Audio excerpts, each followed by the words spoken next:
guests will help you acquire So the I'm behaviors and thought patterns embarrassed you need to be successful in anything that you're I have a trying to career. accomplish. All right, today's guest I talk about understands things leadership, like and I'm not trust talking and about cooperation, from a benefits and there should be standpoint. no I'm talking demand about for my a work. Jedi-level, deep But the limbic fact of the system matter standpoint. is there is The way that he demand for my combines work, an which understanding means of that there's an biology opportunity. and psychology, It quite means frankly, that just trust and real cooperation are not information. yet He takes his standard in our insights, organizations, and yet they should be, and we know that, which is why we're looking for ways to bring those things his to lessons on our leadership are organizations. true, not only because he spent So I thought I would do something a little different today. You know, when you're speaking to tens of thousands of people and you have the opportunity to share a message, of course, most rational people would say, let's go with something I've talked about lots of times and I'm really good at, but I'm not normal, so I'm going to do something completely new, and I hope this works out. There are two things that I think that great leaders need to have: empathy and perspective. And I think these things are very often forgotten. Leaders are so often so concerned about their status or their position in an organization, they actually forget their real job.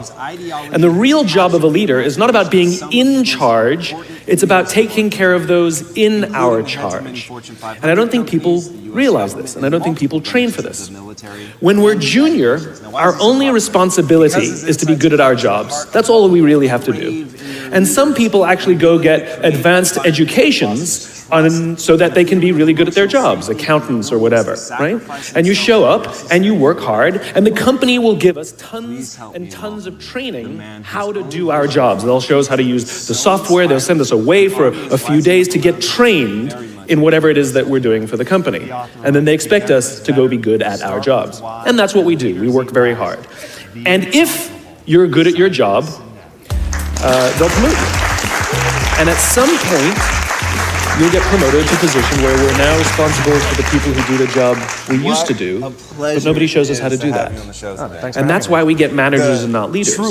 Because the reason our managers are micromanaging us is because they actually do know how to do the job better than us. That's what got them promoted. Really what we have to do is go through a transition. Some people make it quickly, some people make it slowly, and unfortunately some people will never make that transition at all. Which is we have to go through this transition of being responsible for the job and then turning into somebody who's now responsible for the people who are responsible for the job. And as I said before, one of the great things that is lacking in most of our companies is that they are not teaching us how to lead. And leadership is a skill like any other. It is a